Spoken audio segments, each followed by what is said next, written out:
Take two.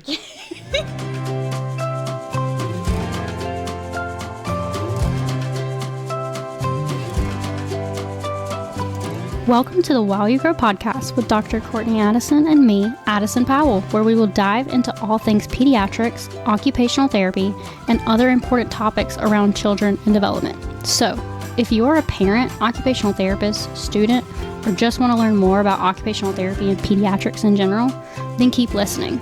For more information on the podcast and to follow us on social media, take a look in the show notes. Let's get started. All right, welcome to the While You Grow podcast. Again, I'm Addison Powell. And I'm Dr. Addison. And today we have Olivia Adams. Hello.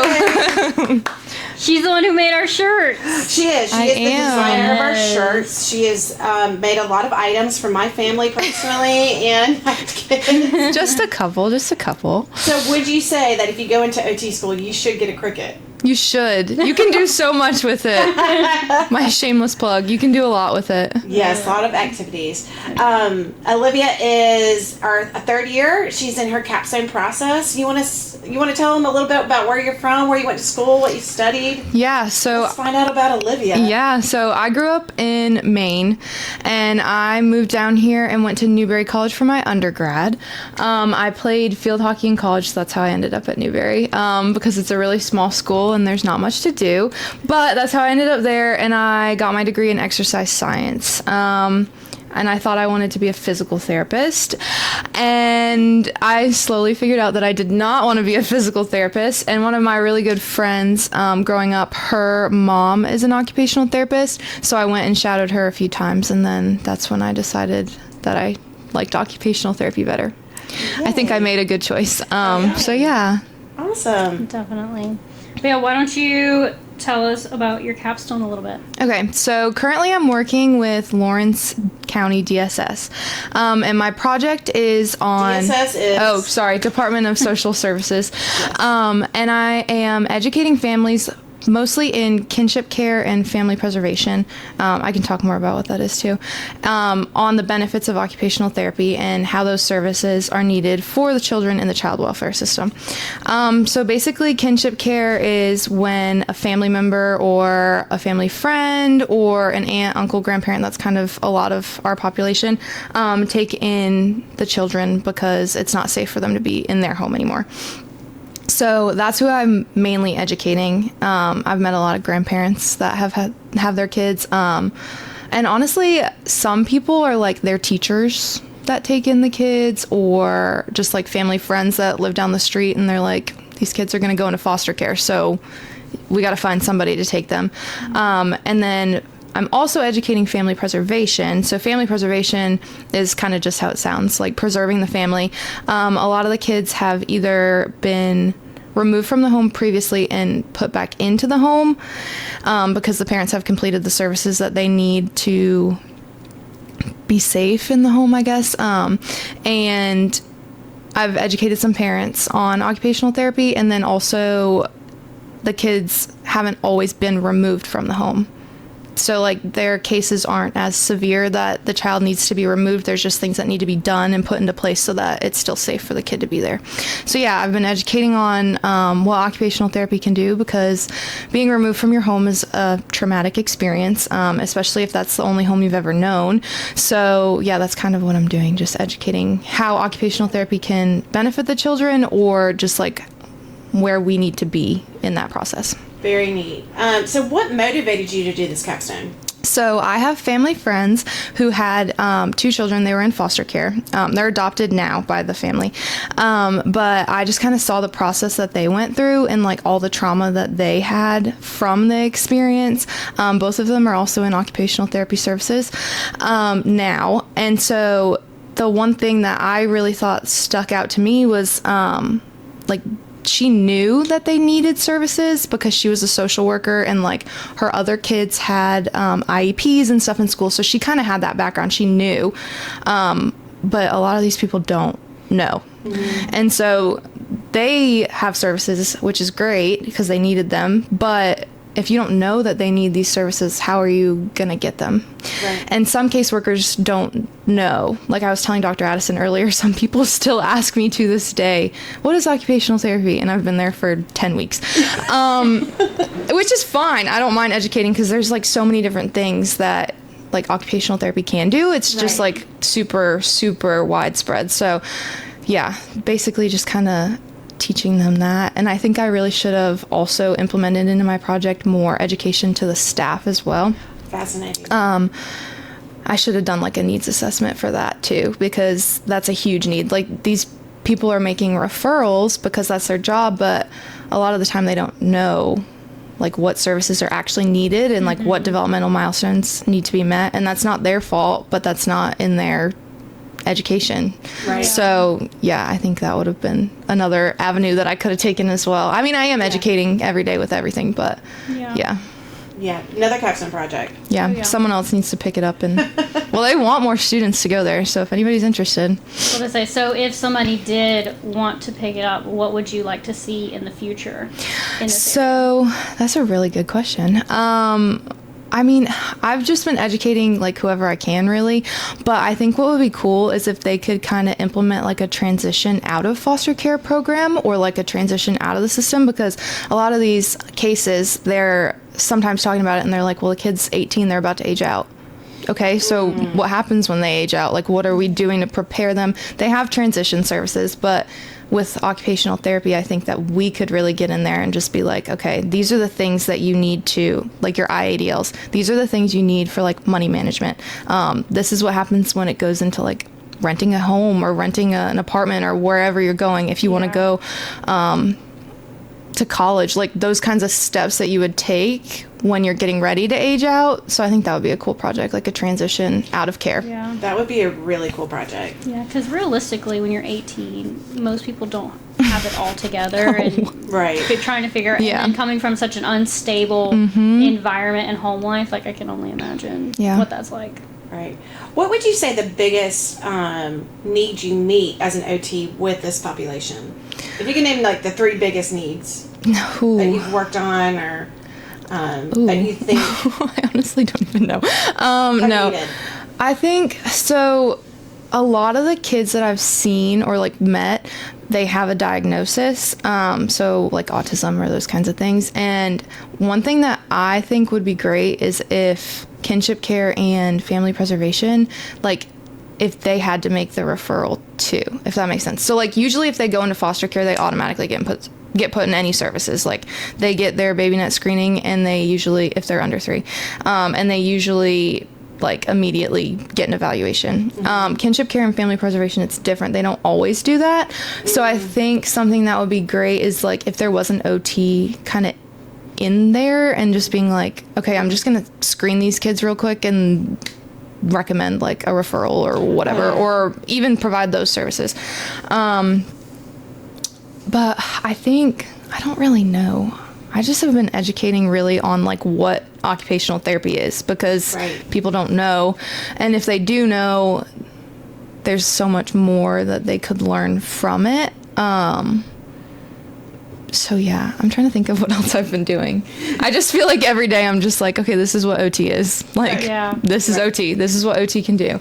I think even though I'm not providing interventions, I've also been giving some strategies and stuff too. I know a lot of these kids have like sensory issues and stuff, and their parents are like, they're just bad. I'm like, but they can't regulate themselves. They're not bad, I promise. They just don't know how to do this stuff.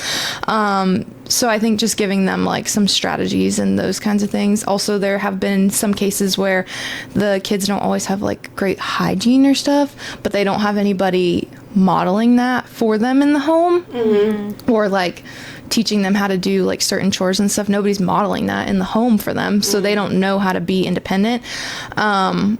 So just kind of providing strategies that way. That's not like tell your kid to go clean your house or something, you know, like there's like certain ways to do it.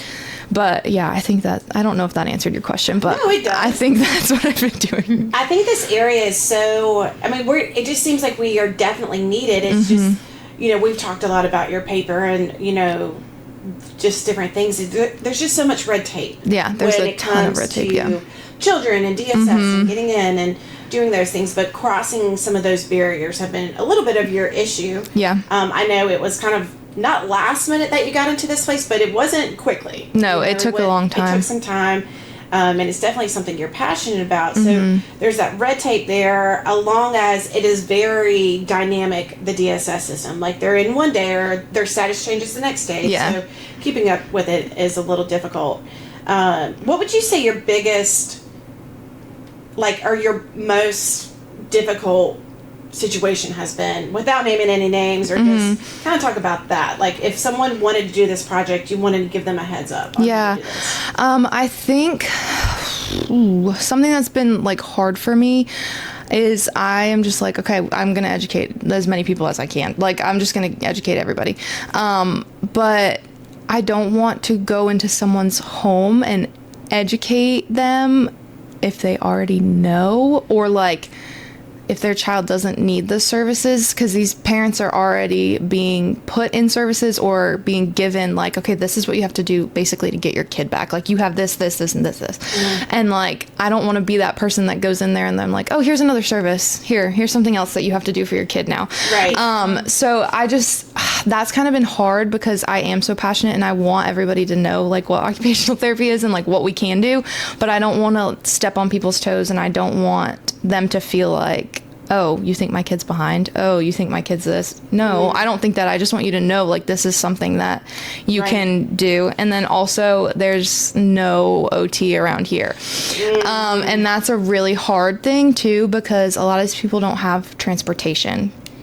Or they don't have the means to drive to Greenville or drive to Columbia. We're kind of in the middle of both, so they don't have that opportunity because we are such a rural community. I think has been one of the hard things too, because I can go in there and tell them all the steps that they need to do to get a referral and do this, and then they're okay, so who's going to provide the services? And I'm I don't know. Right. Yeah. I do. I mean, we have some stuff. Travis, right. His clinic, they can come here and that kind of stuff. But I was talking to him and he was well, we don't have anybody to service the area right now either. So It's kind of just getting someone in this community to be able to provide those services as well. Right. Yeah. Right. Meeting them where they're at. Yeah. Mm-hmm. That's a lot of what it is too. Yeah. Mm-hmm. I guess all right, so you're in Capstone. I mean, I am too, but what advice would you give to all students getting ready, either whether they're in the beginning of their Capstone, haven't started yet, or they're getting closer? What advice would you give students? Be very flexible. Your project is going to change a lot more than you probably think it's going to change. At first, I was okay, I want to go in and I want to have Zoom meetings or Teams meetings with these parents so that we can just talk. No. A lot of the people that I'm working with, they have a cell phone and that's it. I'm not going to be able to meet with them on Zoom. Also, it's you can't meet with them, multiple people at the same time, because then they know that there's a DSS case out on these people. Right. So it's a lot of like you said, red tape. It's a lot of this is what you can do and this is what you can't do. So yeah, just be really flexible and be willing to adapt to kind of what your project. It's all going to fall into place in the end. Everything's going to work out. So it's okay that it's going to change. I mean, mine hasn't changed a ton, but I had a ton of ideas at the beginning and that's not how it's worked out, which is fine. It's been great, but it just kind of changes a lot. How do you think about working with your Capstone site mentor? I know you've shared some really good things.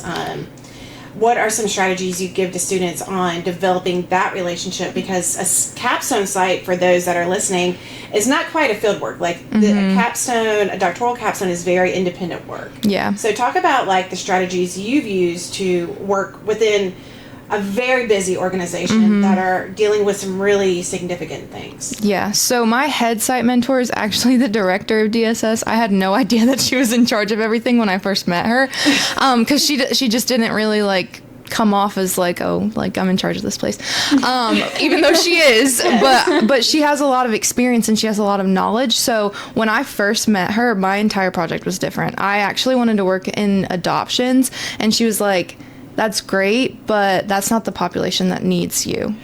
And I was okay, what do you mean now I have to change my whole project? And she was like, no, you're not changing it a lot. Like, this is the population that I want you to work with. So kinship care and family preservation is a lot more vulnerable. These people don't know that they're getting these kids. When you adopt a kid, you know, like, what you're getting, basically. Right. They don't know what they're getting. So she kind of helped me with that. And then I met her like last year, I guess. Yes. And we just kind of talked about it, kept in touch, that kind of stuff.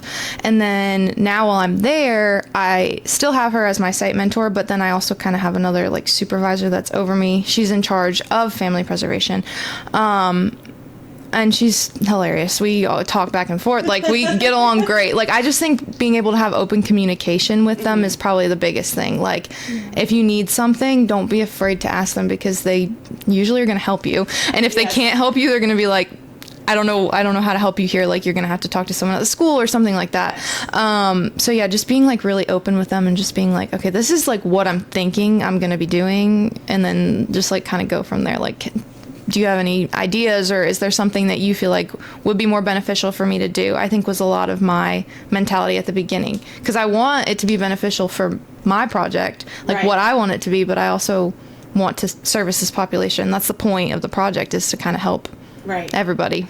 And I think you can we've talked a good bit too, is that there's things that you want to do but can't necessarily do because of red tape. Yep. But also it is, part of that capstone that you want to show how integral and not disruptive this could be. Yeah. Like, there's more benefit to having OT there than it would be disruption. So, especially for an organization that has run a certain way for so long. Mm-hmm. So. And one that doesn't really know what OT is. Like, when you came and she was like, yeah, you had to send your thing through the DSS IRB. I was like, yeah. I mean, she sent it for me. I didn't know. But she was like, they asked me, like, why this project is important. And so she had to advocate for me, even though, like, she knows what OT is, but she had to advocate for, like, why my project was important. And, like, I wasn't even a part of that process. It was just, like, her being like, this is why it's needed. And they were like, oh, that makes so much sense. And I'm like, yeah, it does. Yeah. So it's kind of, like, getting our foot in the door as well, because they don't have any OT, even at the state level. There's no OT in there advocating for these services. I'd be interested to any viewers or listeners out there if they have worked in this area, if they could provide any advice as well. Because I know when we started thinking about this project and you brought it, I was like, I have no contacts that I could remotely give you on how to work with this population. What's the best way? And even since then, it's been so many other ideas have, like, oh, we could do this. We could put the staff on burnout because, there's a huge turnover at DSS. Yeah. There's a lot. There's a lot there, and so needed, and just, kind of figuring out how to fit in, Yeah, definitely. But I've loved hearing about it. I didn't know much. I knew a little bit about what you're doing, but not everything. So I'm like, I like learning about everyone else's capstone. Right. And just because it's so different, you know, like it is a different, not your typical capstone. There's some other places out there that give you capstones. At our school, you have to develop it on your own. You have to come up with an idea, and it usually comes from a motivation in your personal life. But that's what I think makes it so strong. You have a personal connection. I don't know if a podcast was your original no, but peds in general was mine. Yes, pediatrics. And the need to graduate in May. Yes. Well, we thank you for your time. And again, anybody out there that has advice for us here to continue these projects, hopefully we get some articles published and some papers that we've been working on. So thank you. Yeah, thank you guys. A website, right? Oh, yeah. Okay. I do. So I created a website that has all the resources that I've been like giving to people, or just like what occupational therapy is in general. So, because I know I gave a handout and people lose papers. So I created a website so that everything was still on there, and it goes through like the referral process, how you can get a referral for school OT, like what you need for school OT, and like clinics local to this area. Yes. But yeah, just kind of explaining everything as well. Thank you. Yeah. And also, I think you've already sent me the link, but I'll put that in the show notes. Yeah, the podcast is on my website as a resource. We're spreading. Yes. But yeah, well, thank you again for coming on. Yeah, thank you for having me. And thank you, everyone. We had our 10th episode last week, and we reached 250 downloads. Woohoo! So keep liking, subscribing, sharing, all the things. Yes. Yes. This has been the norm. Chaos. Yes, this is a little. Organized chaos. Yes, organized chaos. All right. Well, thank you all, and have a good day. Have a great day. Bye. Thanks for listening to the While You Grow podcast. If you learned something on this episode, please like, share, and comment. Join us next time as we dive into all things pediatrics, occupational therapy, and other important topics around children and development.